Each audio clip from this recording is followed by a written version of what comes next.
संगत जी। गुरु जी के आश्रम को भी मेरा बहुत बहुत नमस्कार। गुरु जी की उस्तत करने का आज मौका दिया आप सबने मुझे, इसके लिए मैं सभी का बहुत बहुत थैंक यू करना चाहूंगी। मैं डेली गुरु जी का सत्संग सुनती हूँ और ये मैं मॉर्निंग में सुनती हूँ, जो भी आपका ग्रुप में रिकॉर्डेड होते हैं सत्संग, तो यही मेरी सुबह की शुरुआत ही गुरु जी के सत्संग से होती है। तो मैं थोड़े दिन पहले से ही सोच रही थी कि क्या गुरु जी मुझे दोबारा मौका देंगे अपने आश्रम में सत्संग शेयर करने का, और आज अचानक से मुझे गुरु जी ने मौका दिया, तो गुरु जी का बहुत बहुत शुक्राना। मेरी जर्नी गुरु जी के साथ 2011 में शुरू हुई थी संगत जी। मेरे को मेरी चाची लेकर गई थी गुरु जी के आश्रम। अ, जो सबसे पहला एक्सपीरियंस मेरा गुरु जी के साथ हुआ था वो 2012 में हुआ था। मेरी डॉटर 5 इयर्स की थी और बाय बर्थ ही उसकी पूरी बॉडी में एब्सेंस की प्रॉब्लम थी। ये स्किन की एलर्जी होती है जो कि ब्लड इन्फेक्शन मानी जाती है, और इसका ट्रीटमेंट भी मैंने बहुत करवाया। इतनी छोटी सी थी मेरी डॉटर और उसको मैंने इतनी एंटीबायोटिक्स दी स्किन एलर्जी की, लेकिन उसको कभी कोई फायदा नहीं होता था। 12 महीने उसकी पूरी बॉडी में पस वाले दाने रहते थे, जिससे उसको बहुत प्रॉब्लम होती थी। 2011 में जब मैं गई तो मैंने देखा वहां पर, पहली बात तो मतलब कि इतना ज्यादा डिसिप्लिन होता था उस टाइम। डिसिप्लिन आज भी गुरु जी के आश्रम में वैसे ही है, लेकिन उस समय संगत कम होती थी तो बहुत नोटिसेबल होता था। 7 to 9 का टाइम होता था। 2 घंटे पूरे हम अंदर मेन हॉल में ही बैठते थे, मंत्र जाप गुरु जी वहीं करवाते थे, और फिर हम नीचे बेसमेंट में लंगर करते थे, और रात को 11 बजे तक हम घर पहुंचते थे। तो मुझे ऐसा लगा कि बच्चों को वहां ले जाना, पता नहीं मेरी डॉटर बैठ पाएगी कि नहीं, क्योंकि बिल्कुल पिन ड्रॉप साइलेंस होता है, तो मुझे नहीं ले जाना चाहिए। या मैं कहूंगी ये गुरु जी की आज्ञा नहीं थी, अभी उसका कर्म भोगने का थोड़ा सा टाइम बचा था। जब गुरु जी की शरण में हम आए तो गुरु जी ने तभी ये प्रॉब्लम हमारी सॉल्व करनी शुरू कर दी, लेकिन मेरी बेटी को गुरु जी ने 2012 में बुलाया। 2012 में मेरे माइंड में आया कि मैं इतना टाइम हो गया कि गुरु जी ये ठीक ही नहीं हो रही है, क्या आप इसको ठीक कर सकते हो? तो गुरु जी ने इसको बुलाया अपने आश्रम। मैं अपनी मेड आंटी को साथ लेकर गई थी संगत जी, और इसका टिफिन भी मैं साथ लेकर गई थी, क्योंकि मुझे पता था मेरी बेटी वहां कुछ नहीं खाएगी, क्योंकि इसको ना बचपन से डाइजेशन की भी प्रॉब्लम रहती थी। जब भी हम पंजाबी बाग से इवन गुड़गांव साइड या नोएडा साइड भी जाते थे, तो ये पूरी रास्ते वॉमिटिंग्स करती हुई जाती थी, मतलब ये ऐसे बीमार रहती थी। तो मुझे था ये लंगर नहीं करेगी, लेकिन गुरु जी की कृपा, जैसे 7 बजे एक ओंकार का पाठ शुरू हुआ, मेरे को था मेरी डॉक्टर नहीं बैठेगी, और वही हुआ, वो उठ के बाहर चली गई। मैंने अपनी मेड आंटी को इशारा करा कि आप बाहर चले जाओ, इसका ध्यान रखना। तो देखा संगत जी, 15 मिनट ही बीते होंगे, वो आई और गुरु जी की गद्दी के सामने ठीक आके बैठ गई, जैसे किसी ने इसकी बाजू पकड़ के इसको बिठा दिया होता है। 2 घंटे संगत जी मेरी डॉटर आंटी वहीं बैठी रही और पूरे शब्द गुरबानी सुनी गुरु जी की। उसके बाद मुझे ऐसा फील हुआ कि जैसे मेरे पास से कोई गुजरा हो, और खुशबू का वो झोंका मैं आज तक नहीं कभी भूल सकती, जो इतनी फ्रेग्रेंस, जैसे किसी ने मेरे ऊपर हजारों रोजेस का स्प्रे कर दिया हो। बहुत ही ज्यादा फ्रेग्रेंस थी उस दिन गुरु जी की। उसके बाद जब हम नीचे लंगर हॉल में गए लंगर करने के लिए बेसमेंट में, तो मेरी जो 8 चपाती प्रसाद था, सबने ओम थे, गुरु जी के पूरे पूरे दर्शन थे उस दिन। मेरे साइड में जो आंटी बैठी हुई थी उनकी चपातियों में भी, और मेरे जो लेफ्ट साइड आंटी बैठी थी, सबकी मतलब थाली में मुझे उस दिन बहुत ज्यादा गुरु जी की ब्लेसिंग्स नजर आई। मेरी आंटी ने लंगर नहीं कर रही थी, तो मैंने टिफिन खोला तो वैसे ही एकदम सेवादार अंकल ने आके मुझे टोका, आंटी इसको आप थोड़ी सी कोशिश करिए कि प्रसाद खाए, चाहे थोड़ा सा ही खाए। संगत जी पता नहीं क्या करा गुरु जी ने मिरेकल, मेरी आंटी जो बिल्कुल कुछ नहीं खाती थी, आधी चपाती उसने कड़ा प्रसाद के साथ खाई। उसके बाद जहाँ पुरानी किचन होती थी तब गुरु जी की, हम वहां बैठे हुए थे लंगर करने के बाद। तो मुझे गुरु जी की वॉच चाहिए थी, जो कि एक सेवादार अंकल लंगर सेवा कर रहे थे, तो उन्होंने कहा मैं आपको दूंगा, आप थोड़ी देर मेरा इंतजार करो। हमने कहा ठीक है। हम वही पेनिट्री के सामने बैठे हुए थे संगत जी। तभी ना एक आंटी मेरे पास आई और मुझे कहती है पंजाबी में कि तू चंडीगढ़ चलेगी, वहां पर ना सत्संग है गुरु जी का। तब ना संगत जी, सत्संग के बारे में मुझे इतनी नॉलेज भी नहीं थी, और इतने सत्संग तब सुनते भी नहीं थे हम कि होते हैं। तो एकदम से आंटी ने मुझे बोला कि चंडीगढ़ चलेगी, तो मैंने कहा नहीं, मैं तो ना नहीं जा सकती, क्योंकि मेरी बेटी ना हमेशा बीमार ही रहती, कभी कोई प्रॉब्लम है कभी कोई प्रॉब्लम है, मैं डॉक्टर के पास ही जाती रहती हूँ। मुझे कहती है दिखा कितने तेरी कुड़ी, मैं तो मंदिर की दाई हैगी ना। मैंने कहा मंदिर की दाई? मैंने कहा मैंने तो ऐसे 1 साल हो गया आते हुए, ऐसे तो कभी कुछ सुना नहीं। तो मैंने कहा अच्छा ये है मेरी बेटी। तो मेरे को कहती है कि तुम यहीं रुको, मैं इसको जरा लेकर जाती हूँ। तो वो संगत जी मेरी आंटी को पता नहीं लेकर कहीं चली गई, और 10-15 मिनट में वहीं बैठी रही और वो आई नहीं। मैं वेट करती रही, और मन में बहुत नेगेटिविटी होती थी उस समय, इतनी ज्यादा, क्योंकि गुरु जी के प्यार तो पड़ गया था, लेकिन विश्वास आने में टाइम था अभी शायद मतलब हम इतने मूर्ख होते हैं कि हम नहीं पहचान पाए उस चीज को कि वो कौन थे साक्षात। उसके बाद ना मैं नेगेटिव सोची जाऊं, देखा तो थोड़ी मैं आगे गई तो जहां पर समाधि के सामने जल सेवा होती है वहां से मेरी बेटी ना अकेली आ रही थी, आंटी नहीं थी साथ में। तो मैंने कहा बेटा आपको वो आंटी कहाँ ले गई? तो कहती है मम्मा वो तो मुझे ना समाधि के पास ले गई, उसने इशारे से जैसे मुझे बताया, और वहां पर ना मुझे जल सेवा करवाई उन्होंने। मैंने कहा जल सेवा? मैंने कहा बच्चों से तो यहाँ सेवा कोई करवाता नहीं है मंदिर में कभी भी। तो फिर उसके बाद उसने मुझे बताया कि मैंने ना कि आंटी ने क्या करा। मैंने कहा बेटा आपके साथ? उसने कहा मम्मा आंटी ने ना कहा अपना मुंह खोल, मुंह खोल के ना फिंगर मेरे मुंह में डाले बाहर निकाले, मुंह में डाले बाहर निकाले। उसके बाद कहती है बोल ओम नमः शिवाय शिव जी सदा सहाय, ओम नमः शिवाय गुरु जी सदा सहाय। उसके बाद ना संगत जी, मैं मंदिर में ना वो आंटी को ढूंढती रही कि वो कहाँ गई। वहां पर जो सेवादार थे मैंने उनसे भी पूछा, तो मैंने कहा आप मंदिर की वो दाई आंटी कहाँ है? वो कहने लगी मंदिर में तो कोई दाई नहीं है। तो सब ना आसमान की तरफ हाथ जोड़ने लगे कि बोलो जय गुरु जी आंटी, मंदिर में कोई दाई नहीं है, गुरु जी खुद ही दाई है मंदिर के। उसके बाद ना देखा, जब मैं घर जाने लगी संगत जी, तो वो आंटी ना रोजेस लेकर ना समाधि के पास खड़ी हुई। तो मुझे कहती है कि मैं तो तुम्हारा ही इंतजार कर रही थी। तो मेरी बेटी को थपकी दी और मत्था टेकवाया समाधि के बाद। फिर मेरे सामने कहती है बोल मेरी बेटी को ओम नमः शिवाय शिव जी सदा सहाय, ओम नमः शिवाय गुरु जी सदा सहाय। उसके बाद संगत जी हम घर वापस आ गए, और वो दिन है 2011 और आज 2022। ना तो मेरी बेटी को कभी कोई एब्सेंस की प्रॉब्लम हुई और ना ही वो आंटी कभी मुझे मंदिर में मिली। और मंदिर की कौन दाई है क्या है ये तो आप सभी जानते हैं। तो शुक्राना गुरु जी का, लख लख शुक्राना कि कौन से दाई के रूप में आके उन्होंने मेरी बेटी का ऑपरेशन किया मंदिर में। उसके बाद से संगत जी मेरी जर्नी ऐसी शुरू हुई कि शायद ही कोई वो दिन है जिस दिन सत्संग नहीं होते गुरु जी के। रोज एक नया सत्संग है गुरु जी के साथ, और एक डीप कनेक्शन गुरु जी मेरे साथ करते गए, अपना करते गए। आज ऐसा लगता है कि गुरु जी ना होते तो शायद मैं भी ना होती। मैं अब आपको अपना दूसरा सत्संग शेयर करूंगी। एक बार मैं मंदिर में बैठी हुई थी और मेन हॉल में मैंने जब मैं शिव पुराण का पाठ पढ़ा तो मैंने उसमें सारा देखा कि लिखा हुआ था कि ऊपर भी एक महादेव का लोक होता है जिसको शिवलोक कहा जाता है। और वहां पर महादेव, माँ गौरा, नंदी, गणपति, कार्तिकेय सब बैठते हैं, पूरा शिव परिवार बैठता है। और कहते हैं कि जो शिव भगत होते हैं ना उनकी सोल को कभी भी यमराज हाथ नहीं लगाते आफ्टर लाइफ, हमेशा शिव के गण लेने आते हैं। ये चीज मैंने शिव पुराण में भी पढ़ी है संगत जी, और मैंने कई सत्संग में भी सुनी। मैंने पता नहीं क्यों ऐसे ही गुरु जी से पूछा, मेन हॉल में बैठे हुए काले चोले स्वरूप के साथ, मेरे गुरु जी के साथ बहुत लव है। वैसे तो सारी स्वरूप गुरु जी की है, लेकिन उनके साथ मेरे अपने पर्सनल बड़े सत्संग है। तो मैं हमेशा उन्हीं से ही बैठ के बातें करती थी वहां मेन हॉल में जब मेरे को गुरु जी मौका देते थे। तो मैंने गुरु जी से पूछा, मैंने कहा गुरु जी वाकई में क्या शिवलोक है ऊपर? अगर है तो आप मुझे बताना। उसके बाद संगत जी जब मैं घर वापस आ रही थी मेट्रो से, थर्सडे का डे था, वैसे मैं सैटरडे जाती थी, तो मेरी फ्रेंड को एक आंटी मिली जो कि हमारे पंजाबी बाग की ही आंटी थी, लेकिन आज तक मुझे कभी नहीं मिली, जबकि मुझे इतने साल हो गए पंजाबी बाग में रहते हैं। वो आंटी से मुझे इंट्रोड्यूस करवाया मेरी फ्रेंड ने, क्योंकि उन्होंने कहा कि आप इससे मिलो और अपने आंटी के सत्संग सुन। पूजा मेरे को ऐसे बोला उन्होंने। इतनी भीड़ थी संगत जी मेट्रो में, पर फिर भी मैंने कहा अच्छा आंटी आप सुनाओ, मैं सुन रही हूँ। आंटी ने कहा बेटा मैं तो ना थर्सडे को जाती हूँ, मैं एक विडो हूँ, और आज से कई साल पहले मुझे एक अंकल ने बड़े मंदिर का मुझे रास्ता बताया था, लेकिन मुझे ना बहुत दूर लगता था मंदिर, क्योंकि मैं जॉब करती हूँ। मैं मेरा बेटा भी तब छोटा था और मैं एक इंडिविजुअल अर्नर हूँ अपने घर की, तो मैं नहीं जा पाई इतनी दूर। तो मैं 2-3 बार होकर ना मंदिर मैंने जाना बंद कर दिया। उसके बाद एक बार अचानक से ना मेरे ऑफिस में मैं थी तो मेरी बहू का मुझे फोन आया कि ऐसे ऐसे ना विक्की यानी कि उनके बेटे की तबीयत बड़ी खराब हो गई है, तो आप घर जल्दी आ जाओ मम्मी। कह रही है मैं जैसे घर पहुंची तो देखा वो अनकॉन्शियस था और कुछ भी उसकी बॉडी में हरकत नहीं थी। हम उनको लेके फटाफट से गंगाराम हॉस्पिटल भागे।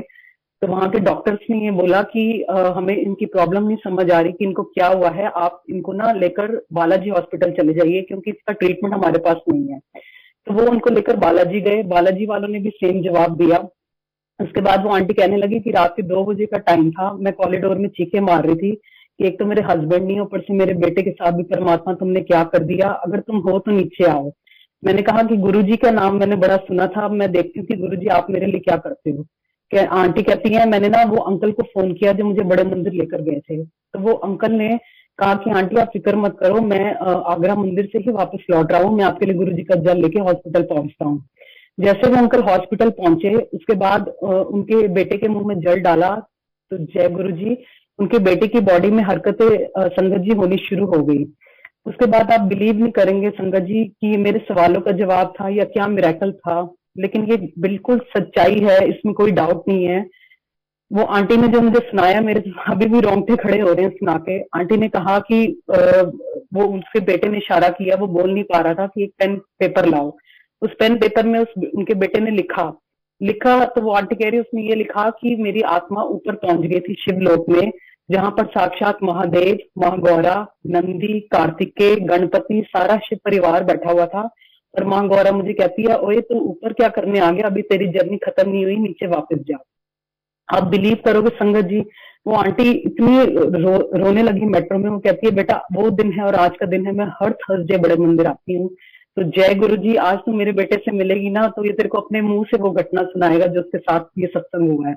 तो वो मेरे भी सवालों का जवाब था। और आप बिलीव करोगे संगत जी, ये सत्संग मैंने किसी के घर शेयर किया, मुझे नहीं पता, उस समय मैं बिल्कुल अनजान थी कि सत्संग सुनाने भी होते हैं, मतलब इतना ज्यादा, क्योंकि हम एक लिमिटेड किसी की घर में मैं गई थी अपनी, तो मुझे नहीं पता था कि वो रिकॉर्डिंग हो रही है। और आप बिलीव करोगे संगत जी, किसी ने ये फेसबुक पे डाल दिया सत्संग, शायद गुरु जी महाराज ने ये पूरा सुनाना था सबको। और उसके बाद मेरे को इतना अजीब सा फील हुआ, मैंने कहा हाँ मैं, मतलब मेरी वीडियोस कहाँ कहाँ पहुंच रही है, कभी दुबई सत्संग में, कहीं कहीं कहाँ कहाँ शेयर लोग कर रहे हैं। उसके बाद जब मैं बड़े मंदिर गई तो वहां पे भी कई संगत ने मुझे रोक रोक के पूछा कि आंटी वो महादेव वाला सत्संग, तो हम सुन के हमारे रोंगटे खड़े हो गए। तब मुझे गुरुजी ने ये बताया कि वाकई में ये सच है, क्योंकि उस समय मुझे भी बिलीव करना ये मुश्किल हो रहा था कि ऐसे भी कभी, लेकिन आज इतने सालों बाद अगर मैं सोचूं तो मैं कहती हूँ गुरुजी क्या नहीं कर सकते। और इसी का ही एक और सत्संग गुरुजी ने मुझे ये प्रूव करके दिया कि वाकई में आफ्टर लाइफ में भी मैं ऊपर बैठता हूँ। संगत जी, मेरे ताया जी को आज 7 ईयर्स हो गए एक्सपायर हुए हुए। उनके 5 बच्चे हैं, वो आज तक ना कभी बड़े मंदिर गए हैं, ना वो गुरुजी को मानते हैं। वो सिर्फ मेरे ड्रीम्स में आए, वो कभी अपने बच्चों के ड्रीम्स में नहीं आए। उन्होंने मुझे ये बताया मेरे ड्रीम्स में आके कि बहुत सुंदर तैयार हुए हुए, बड़े खुश नजर आ रहे थे वो। तो मैंने उनसे पूछा, डैडी आप, हम उनको डैडी कहते थे, मैंने कहा डैडी आप कहाँ चले गए? तो कहते हैं मैं जहाँ पर हूँ ना वहाँ बातें नहीं करते, सिर्फ सिमरन चलता है। तो मैंने कहा अच्छा, मैंने कहा वहां पर क्या होता है डैडी? उन्होंने मुझे ये बताया संगत जी कि जहां पर, वहां पर ना सारे एक गद्दी लगी हुई है जहां गुरुजी येलो चोले में बैठते हैं और सारी संगत उनके आगे बैठती है और सिर्फ सिमरन चलता है। ये मेरे ड्रीम्स में आके मेरे ताया जी मुझे खुद बताकर गए थे। मतलब मेरे गूज बम्स आ जाते हैं सुन के कि वाकई में वाकई ये सच्चाई है संगत जी की, गुरु जी वाकई में महाशिव हैं, इसमें कोई डाउट नहीं है। गुरु जी इस लाइफ में भी हमारे साथ हैं, आफ्टर लाइफ में भी हमारे साथ हैं, और वो हर पल हमारे साथ हैं। तो मैं क्या शुक्राने करूं गुरु जी के, मेरे मेरे पास बोलने के लिए शब्द नहीं है। मैं इतने, मतलब गुरु जी के इतनी उस्तत गुरु जी की, दिन रात मुझे गुरु जी करवाते रहे फिर भी कम है। इतने सत्संग, इतने अनमोल खजाने गुरु जी ने हमें बख्शे हैं, मैं बता नहीं सकती। अभी रिसेंटली अमृतसर का गुरु जी ने मुझे भेजा, मतलब इतना डिवाइन मतलब नजारा था गुरु जी ने जो दिखाया। संगत जी अचानक से मेरा प्रोग्राम बनवाया, जो गोल्डन टेम्पल की जत्थे की बस जाती है उनके साथ मेरा प्रोग्राम गुरु जी ने अचानक से बनवाया। और मेरा सपना था कि मैं वहां पे महाराज के, गुरु ग्रंथ साहिब जी के पालकी साहिब के दर्शन करूं, रात को सुखासन देखूं। मेरा ये ड्रीम था जो कि मैं अपनी फैमिली के साथ नहीं कर पाई पूरा गुरु जी, लेकिन मुझे गुरु जी ने, संगत जी अपनी फ्रेंड्स के साथ पूरा करवाया, जत्थे के साथ ये पूरा करवाया। आप बिलीव करेंगे पहली बार लाइफ में मुझे महाराज ने अंदर बिठाया, जहाँ गुरु जी के ग्रंथ महाराज जी के जहाँ पर साक्षात दर्शन होते हैं, वहां पर मुझे बैठने का मौका मिला। वहां बैठे बैठे भी मैं ये सोची जा रही थी, महाराज आपकी गद्दी लगी हुई है 2020 से हमारे घर में, आपके अपने घर में जहां पर आप हमें ठहराते हैं, वो तो आपका घर है, हम वहां पे रहते हैं आपके साथ। तो गुरु जी क्या वहां मैं उनके रुमाले देखूं गुरु ग्रंथ साहिब जी के, तो मेरे मन में आए कि काश मुझे ये मिल जाए और मैं अपने गुरु जी को घर जाके पहनाऊं। मुझे, मतलब जब भी मैं मार्केट जाती हूँ या कहीं पर भी जाती हूँ, मुझे सिर्फ गुरु जी का ये ध्यान रहता है कि ये चोला गुरु जी के ऊपर कितना सुंदर लगेगा, कितने सुंदर लगेंगे गुरु जी इसमें। तो बस मेरे मन के ये भाव थे, तो महाराज की तरफ पहुंच गए, जबकि मैंने वहां किसी से कुछ नहीं कहा।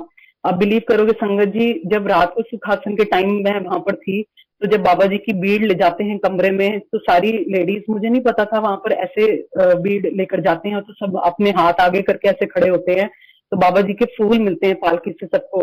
तो मुझे ये चीज पता ही नहीं थी, क्योंकि मैंने फर्स्ट टाइम अटेंड करा, तो मैंने भी अपनी शॉल आगे कर ली। तो जब वो बाबा जी की बीड़ अंदर कमरे में लेकर गए, तो जो मेन पाठी साहब थे ना, उन्होंने कमरा बंद करने से पहले ना गुरु जी का ना टॉवल, हैंड टॉवल मेरी शॉल में फेंका। इतनी तेज मैं वहां पे चीखी, मैंने कहा जय गुरु जी, धन धन गुरु जी, वाह वाह गुरु जी, शुक्राना गुरु जी, आज तो आपने मुझे सारा खजाने दे दिए अपनी रहमतों के। मतलब मैं बता नहीं सकती संगत जी, मैं इतनी खुश थी कि देखो मन की कैसे भाव महाराज पढ़ लेते हैं। वो हम उनके बच्चे हैं ना, वो हमारी कितनी छोटी छोटी चीजों का भी ध्यान रखते हैं। तो अभी भी मैंने वो खजाना अपने पास संभाला हुआ है, और इतने इतने अच्छे डिवाइन दर्शन थे ना वहां पे गुरु जी के साक्षात जो हुए मुझे, मैं बता नहीं सकती कितना कितना गुरु जी ने अच्छे दर्शन दिए अभी ग्रंथ बाबा जी की। आप बिलीव करोगे संगत जी, बाबा जी के साथ जोड़ने वाले मुझे गुरु जी हैं। मैं शुरू से महादेव पे बिलीव करती थी, लेकिन गुरु जी ने मुझे ऐसे जोड़ा बानी के साथ कि अब मुझे वाहेगुरु जी से भी इतना प्यार हो गया, मैं आपको बता नहीं सकती। मैं सारे पाठ मुझे गुरु जी ने जोड़े हैं, जपजी साहब का, सुखमनी साहब का, रहराज साहब, चौपाई साहब, हर एक पाठ के साथ मुझे गुरु जी ने जोड़ा। मुझे इतने सालों से पीसीओडी की प्रॉब्लम थी, और मैं जपजी साहब का पाठ करती थी गुरु जी के आगे जल रख के, और वो प्रॉब्लम मेरी गुरुजी ने 2 महीने में ही काट दी। जो इतने सालों से मेरे को पीसीओडी की प्रॉब्लम थी, जपजी साहब के पाठ से उन्होंने मुझे काट दी। इस तरह से वो धीरे धीरे मुझे बाबा जी के साथ जोड़ते गए। एक पहली बार जिंदगी में बाबा जी की भीड़ हमारे घर आई, संगत जी सुखमनी साहब का पाठ था, और आप मानेंगे जब वो बाबा जी की भीड़ हमारे घर आई, मेरे फादर के इतने सालों से रुका हुआ काम उसी दिन फोन आके पूरा कर दिया बाबा जी ने। तो इतनी मेहर करी, इतनी मेहर करी, तब से मेरा इतना ज्यादा बाबा जी के साथ जुड़ाव हो गया है कि मैं आपको बता नहीं सकती। ये सब करने वाले गुरुजी महाराज हैं, उनसे अच्छा कोई नहीं। संगत जी, मेरे ब्रदर मुझसे 5.5 साल छोटा है, उसकी शादी थी। तो मेरा ना बहुत मन था कि सारे फंक्शंस उसकी शादी के महाराज की ही निगरानी में हो, मतलब सगन भी और वेडिंग भी, हर चीज मेरे मन के अंदर की ये तमन्ना थी। लेकिन कई बार क्या होता है कि फैमिली मेंबर्स तो सारे जुड़ जाते हैं, और गुरुजी कल्याण भी एक को बुला के सबका करते हैं। मेरे भी मायके में, ससुराल में सबका कल्याण करा है गुरुजी ने, लेकिन वो प्यार जो एक इंसान का होता है वो बाकी मेंबर्स का वैसे नहीं हो पाता। वो भी शायद अपनी अपनी जर्नी होती है हर एक संगत की। तो ऐसे ही मेरे मायके में भी सब गुरुजी को बहुत मानते हैं, लेकिन वो जो प्यार है, जो पागलपन है जो मेरा है, वो बाकियों का महाराज वैसे ही बनाए, मैं तो कहती हूँ। और लेकिन मेरे मन की ये इच्छा थी, और मैंने धीरे से बात करी अपनी फैमिली में, तो मुझे डांट पड़ गई। मैंने कहा क्या सगन में हम गुरुजी की गद्दी लगा सकते हैं? तो मेरे फादर ने कहा नहीं, ऐसा पॉसिबल नहीं हो पाएगा, क्योंकि ड्रिंक्स वगैरह भी होती है, तो वो सब चीजें नहीं पॉसिबल हो पाएंगी। तो मैंने कहा ठीक है। संगत जी, यहाँ लवन्या रामा रोड पे बैंकेट है, अगर कोई जानता होगा तो उसको पता होगा। हम जब फंक्शन में पहुंचे तो मैंने देखा वहां पर ऑफिस में गुरुजी का स्वरूप लगा हुआ था उनके बैंकेट में, जो कि मुझे नहीं पता था। तो मैं देखकर इतनी शॉक हुई, मैंने कहा महाराज कैसे देखो मेरी विशेष पूरी करते हैं। मैंने ना वहां के मैनेजर से बात करी, मैंने कहा आपके मंदिर में गुरुजी का स्वरूप लगा हुआ है ऑफिस में? कहते हैं हाँ जी, जो हमारे यहाँ के ओनर है ना वो गुरुजी के डिवोटी हैं, और हम सारे गुरुजी को बहुत मानते हैं। तो मैंने उनसे रिक्वेस्ट करी, मैंने कहा कि आप एक छोटी सी चेयर जहां पर सगन सेरेमनी होगी आप वहां पे लगा सकते हो गुरुजी के स्वरूप के साथ? तो उन्होंने कहा हाँ जी आंटी, फटाफट से लग जाएगी, कोई दिक्कत ही नहीं है। उन्होंने संगत जी एक चेयर बिछाई, उसके ऊपर व्हाइट चादर बिछाई, गुरुजी का स्वरूप लगाया, आगे फूल लगा दिए, और गुरुजी विराजमान हो गए सगन सेरेमनी में। उसके बाद आई शादी की बारी। आप हैरान रह जाओगे संगत जी, लड़की तो रहती है सरोजनी नगर, और हम रहते हैं पंजाबी बाग, लेकिन लड़की वालों ने फार्म हाउस बुक करवाया फ्लोरा फार्म, जो कि छतरपुर बड़े मंदिर से आधे घंटे के रास्ते में है। क्यों? क्योंकि उनकी वहां पे कोई जान पहचान थी, जबकि मैंने कुछ नहीं कहा मुंह से, ये सब महाराज की करनी थी। मैंने मुंह से कुछ भी नहीं कहा, लेकिन महाराज को पता था मेरा क्या मन है अंदर से। तो वो फार्म हाउस बुक हुआ। उन्होंने हमसे पूछा क्या ये ठीक है? तो मैंने कहा पापा आप बिल्कुल हाँ कर दो, क्योंकि बड़े मंदिर के पास ही है। पापा ने कहा ठीक है, चलो जो वो कह रहे हैं। उनकी कोई जान पहचान थी, उनको कंसेशन मिलना था, या महाराज ने क्या जरिया बनाना था, इसलिए वो फार्म हाउस बुक हुआ।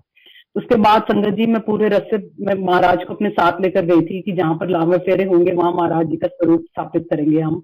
उसके बाद मैं पूरे रास्ते पापा से, मम्मी से डांट खाती हुई जा रही हूँ कि प्लीज आप डोली को क्या वहां ले जाओगे, डोली को क्या मंदिर ले जाओगे? पापा ने कहा नहीं, वहां पर रात को हम कैसे ले जाएंगे, ज्वेलरी वगैरह भी पहनी होती है लड़की ने, सब कुछ है। जो नेगेटिव माइंड सबके। तो मैं गुरुजी से अरदास कर रही हूँ, मैंने कहा है गुरुजी प्लीज डोली को अपने दरबार से मत्था टिका के घर भेज देना। आप बिलीव करोगे संगत जी, जब वहां पर लावा फेरों का टाइम आया तो उनका कोई रिवाज था लड़की वालों का कि लड़की मामा की दी हुई साड़ी में लावा फेरे करेगी, फिर दोबारा लहंगा चेंज करेगी और फिर डोली जाएगी। ये करते करते संगत जी वहां सुबह के 6 बज गए और इतनी रोशनी। और मैंने फिर अपने फादर से बोला, मैंने कहा प्लीज पापा आप देखो सुबह दिन भी हो गया, कोई डर वाली बात नहीं, क्या डोली मंदिर के आगे से मत्था टेक के घर आ सकती है? तो फिर पापा ने कहा चलो ठीक है। तो आप बिलीव करोगे मैंने इतना थैंक यू करा गुरु जी का। मैंने कहा गुरु जी वाह, आप तो धन धन हो, आप कुछ भी कर सकते हो, आपका कितना शुक्राना करूं। और संगत जी डोली वहां मंदिर के बाहर मत्था टेक के घर आई और ये सारी गुरु जी की ब्लेसिंग्स थी हमारे परिवार के लिए, मेरे मम्मी पापा के लिए, सबके लिए। तो गुरु जी का बहुत बहुत शुक्राना है। मैं तो कहूंगी गुरु जी आप हमेशा मुझे मौका देना कि मैं आपकी उस्ताद करती रहूं। और भी बहुत से सत्संग है गुरु जी के, जब भी आज्ञा देंगे गुरु जी मैं जरूर शेयर करूंगी।